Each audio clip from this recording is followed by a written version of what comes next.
K Black Boxing, coming to you with another video. I seen a couple articles on boxing.com about, the press conference for Mikey Garcia and Adrien Broner. I also watched a little bit of it as well. But the fight is Saturday at 140 pounds, and the WBC put a diamond belt up for grabs. I guess since both of these guys got names, they got to try to make some type of title to be up for grabs. Even though it's not the real titles, we all know that the real titles and the real fight that's happening at 140 is between Terrence Crawford and Julius Indongo for undisputed or whatever. So, on the press conference, it was okay, man. AB, in my opinion, I know he had to go down to 140, so I really don't know how big he was before he had to get down. But he might look a little drained. In my opinion, he looked a little drained, and compared to Mikey Garcia, he looked like he's okay. But he's coming up in weight, that's why. You know what I mean? Because both these guys, especially when these guys have a division, it's like one above or one below. A lot of these guys be weighing around the same anyway. The thing is, some people just carry it a little different, and some put on a lot more weight in the off season. So we know Adrien Broner, like I said, I heard him say coming from 180 and stuff like that would be hard to make 140. So in this particular camp, he probably really did, work a little bit harder to make the weight. So it's a possibility that he's going to make the weight. But the thing is, who knows how good he's going to be. It's 24 hours and more by time between weigh-in and fight night. So he's going to be able to rehydrate. You know what I mean? I bet I already make a prediction for the fight already. I know Adrien Broner continue to be upset about the 5-1. I think he's like a 3-1 now. And it's just because of Adrien Broner, just inconsistencies, like I said before. One thing I've seen on boxing.com, he said after Saturday, basically, he was on a pound-for-pound list. I guess he was talking about this fight. Me personally, I didn't know this fight was even for a pound-for-pound spot.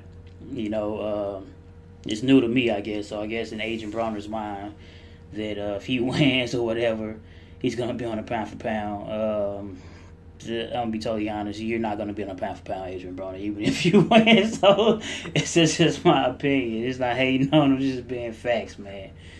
It will be a good win, and I will applaud that because if I make this prediction wrong, like I said, if my prediction goes wrong and Adrien Broner do beat Mikey Garcia, I come back here on YouTube and say, hey, I was wrong. This is what it is. Hey, I'm not, I'm not one of those guys that's going to go run and hide, tuck my tail and stuff like that.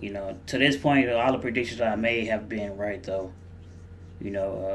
Plus, I haven't made predictions to every fight, but the fights that I believe that is worth watching, that I would like to see, to this point, I haven't got anything wrong.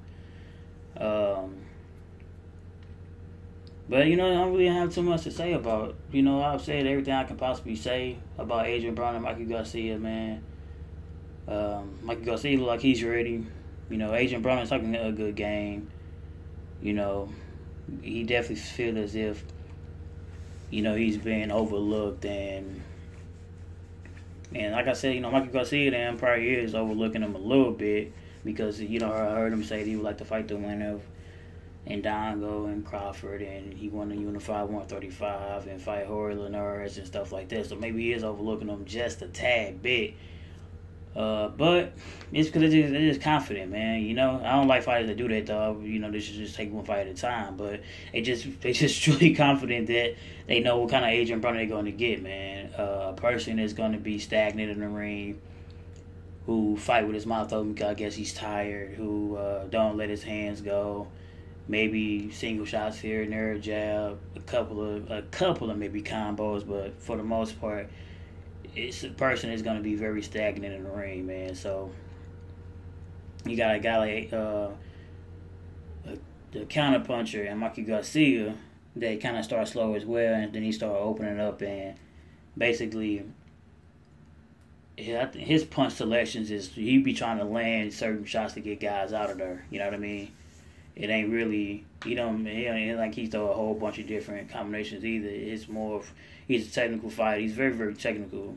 You know, that's one thing about Mikey Garcia. He's technical. He's patient as hell, and he's waiting to counter you, man. He's one of the he's when he comes to technical, he's one of the best technical fighters out there. And like I said, I believe they took the fight because they believe that Adrien Broner is easy work, man. And it's not only it's a paycheck, it's more notoriety, but it's easy work.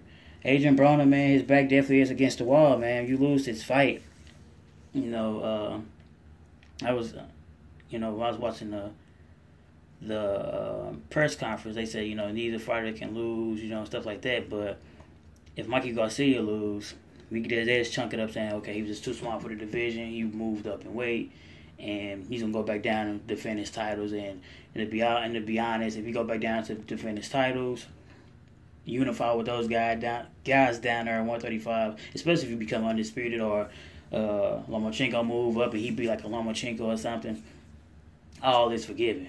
And Mikey Garcia still could, still come back if he take an L to Adrien Broner. But if Adrien Broner lose, he already got 2 losses, man. If he lose, though, many people are already writing him off, and especially like, you lost to a smaller fighter, a guy that you said you was so much better than.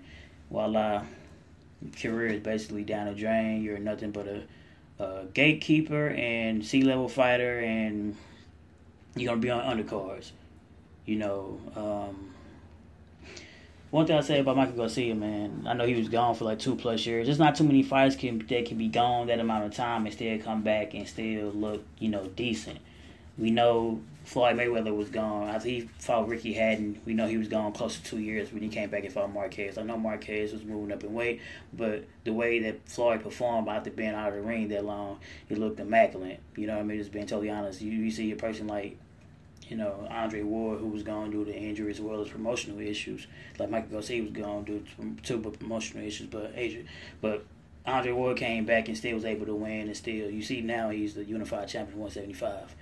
And we see that Michael Garcia came back and, maybe was a little rusty, but he took that rust off real quick, and now he's even in the title is at 135. So, and he's only going to get better, But I do say this: when fighters do get outside the ring, be outside the ring for that amount of time, it does do something to them. You know what I mean? But the great ones always find a way to win, even if they did lose a step or two.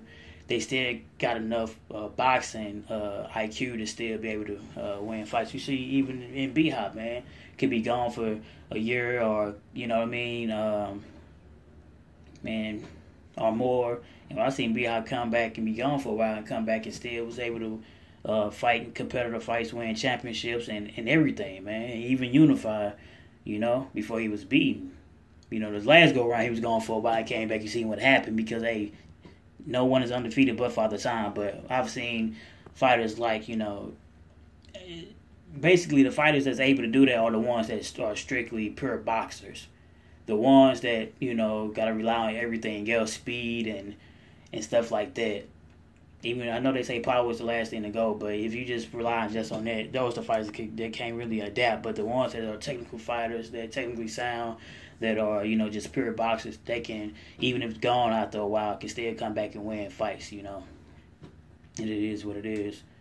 So, but anyway, speaking of undercards, man, Jermall Charlo is on the undercard of this fight, man. And I'm gonna be totally honest, I believe Jermall Charlo is the best person on this whole damn card, man. Jermall Charlo, he's fighting Highland for the WBC spot, mandatory spot. I really don't know, even if the winner of this fight, man, which I believe is gonna be Jermall Charlo, of course. But I'm not too sure if the winner of Gennady Golovkin and Canelo are gonna fight Jermall Charlo. It's like a super high risk, low reward type of thing. Super high risk, man. Jermall Charlo might be possibly, and I really truly think that, man. I think he could possibly be one of the best and eventually become the best 160 pounder, man. I could just really see. I see so much promise. Like even in the press conference when when Adrien Broner was talking and Mikey Garcia was talking, everybody was talking, man. Charlo was just so focused, man. Like, he was just so full. Like, he's just ready. Like, he's ready, man. You know, I know Canelo got the issues with the WBC, so even if he do beat Triple G, who knows? He might just drop the damn title, and Jermall Charlo might have to fight somebody for the title. I'm just not too sure that either one of those guys would fight Jermall Charlo, because I truly believe Jermall Charlo has a big, big chance to beat both of those guys, man. I believe his power still going to translate. He's always a big guy anyway. You've seen how he was his last fight against, I know it's 54 pounds against J-Rock. But, man, dude looked tremendous. And he's just going to get better and better. He's going to really blow. He's already 160 pound naturally anyway. I can just tell. So he's going to smash at 160. Mark my words, man. I can really see Jermall Charlo taking over 160, man. And it's no, some people might, talk shit about it because, Triple G got all the belts. Well, not all the belts, but got majority of the belts.